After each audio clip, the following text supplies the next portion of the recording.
It's finally happening. Xander Bogaerts appears to be entirely fixed and back to his old form and being the spark that the Padres may potentially need down the stretch to make the playoffs and beyond. What's going on, everybody? Christian Pedersen back with another episode of Padres Digest. Thank you very much for tuning into the show where I, a random dude on the internet, under and overreact to Padres stuff. If you could hit the subscribe button, it would be much appreciated. If not, no worries. I will always be here to just keep talking baseball. All right, Xander, I can preface it with saying this, that the numbers are not there yet if you look at the entire season. So maybe if you're just kind of tuning in for the first time and saying, no, Xander's only hitting 258. Like, Christian, what are you talking about? You know nothing about baseball. Well, here's what I'm talking about. Is as I skip past my intro video again, apologies about that. Here's what I'm talking about.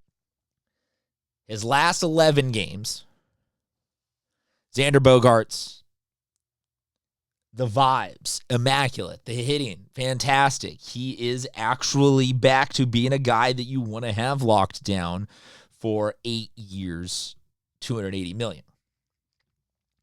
Here's maybe a more interesting look at the development this season because,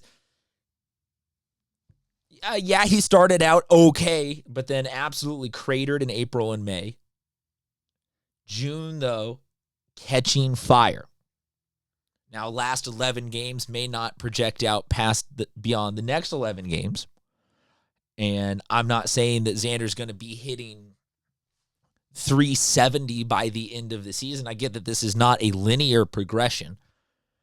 But if you look at where the Padres are at right now, which is kind of perpetually somewhere between, depending on when you're watching this video, between 5 and 7.5 games back of the Dodgers in second place or third place for the West. And in the, like they're absolutely in the conversation for the wild card, but like that's our real test is we're 5 to 7 back from the Dodgers and we're losing to the Dodgers and the Phillies and the big teams that we could potentially be playing in the playoffs.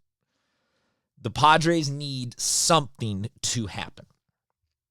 Whether that is one or two guys really just going ballistic and catching absolute fire, if that is the whole team in aggregate hitting better. Obviously, you want everybody to hit to their max potential all at the same time. You can't really ever count on that in baseball for whatever reason.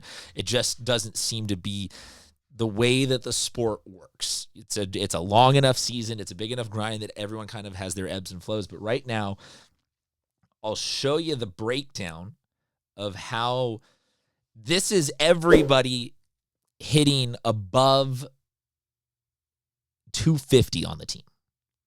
You can take Bryce Johnson with a grain of salt because the numbers are just there, and I didn't want to take the time to crop him out and have the whole need to make another graphic thing. Sorry, apologies if that's me being lazy. But of all those guys, seeing Fernando and Xander right next to each other, the home run numbers are different. But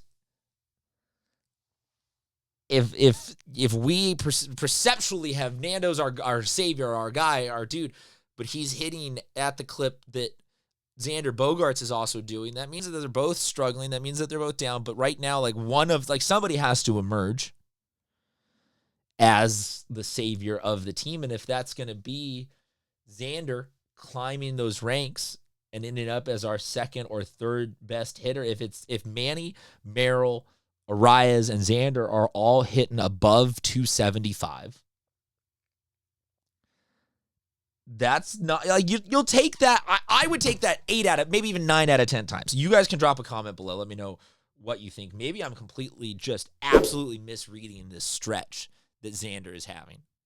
But I keep rationalizing to myself this season that, okay, if you look at any one given chunk, because I know that in those 11 games, the Padres are not doing super well, but they aren't doing super well because Suarez is blowing games.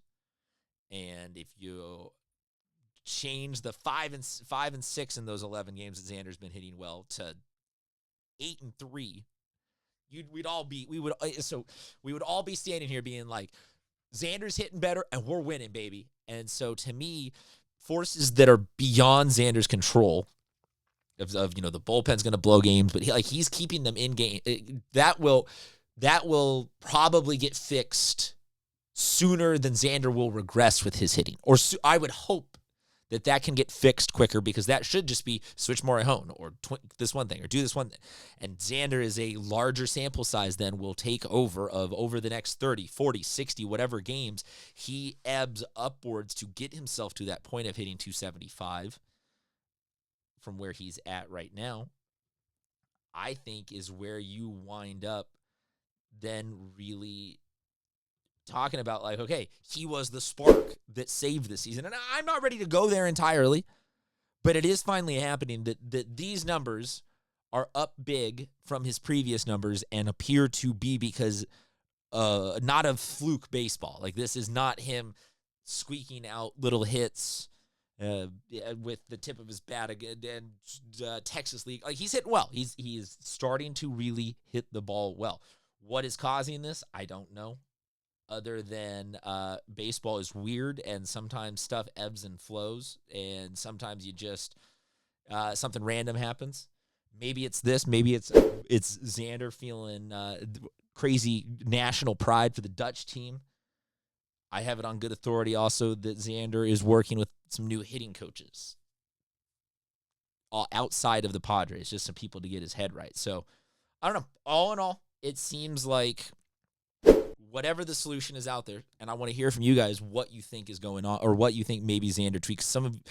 A lot of you are much better at the actual baseball analysis. I'm just a gas bag that stands up here and talks about it. But let me know what you think in terms of Xander's tweak that got his swing fixed. Let me know what you think is the upper ceiling for Xander, because I would like I said, 275. Give me 275 by the end of the season. That's all I'm asking for. I don't think that's asking for the moon. Don't think that's asking for too much from what he's being paid, but also I don't think that's asking too much from what we've seen he's capable of doing. And he's obviously got to rinse and repeat that for the duration of the season, but if he keeps progressing in the right way, I think that other guys will also either completely just fall, like we either are going to get a new left fielder and catcher, or those guys will just fall off. But there will be some guys that, like Tatis is going to bounce back a little bit. Some other guys are going to ebb upward. Like it. All in all, I think that if you read in the larger statistical trends that is baseball, the Padres are, and I some of you will drop in the comment section and say, no, they're not something, they're just bad at hitting. I think the Padres are good hitters that are just all trying to figure it out at the same time right now. And unfortunately, you can't win games when everybody's kind of not on the same page in terms of their overall hitting success, vibes, mindset, whatever you want to call it. Just like right now, the team just has not completely gelled 100% together. And I think not having to hide Xander in the lineup anymore could take some needed pressure off of some of the other bats, spread out the success a little bit, and end up being a thing that we all look back and go, beautiful. That was the moment that things started to come together. Let me know, though, what you think. Maybe I'm completely wrong. Maybe Xander still deserves to be DFA'd or traded for peanuts on the dollar like some of you guys seem to want. Drop in the comment section. And like I said at the beginning, if you could hit the subscribe button, it would be much appreciated. Until next time, we'll talk to you guys soon.